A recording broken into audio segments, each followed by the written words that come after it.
নমস্কার বন্ধুরা, আমি এই মুহূর্তে দীঘার জগন্নাথ মন্দিরের ঠিক গেটের সামনে।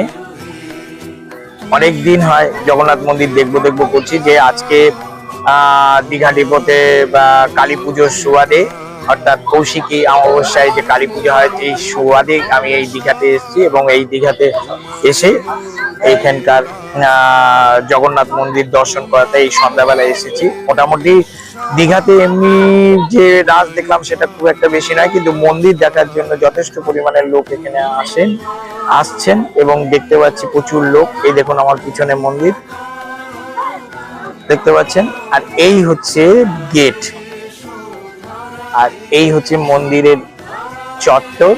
এই দেখুন আমি মন্দিরটা দেখাচ্ছি, আপনাদের দেখতে পারবেন। চলুন একবার মন্দিরের ভেতরে গিয়ে একবার দেখি।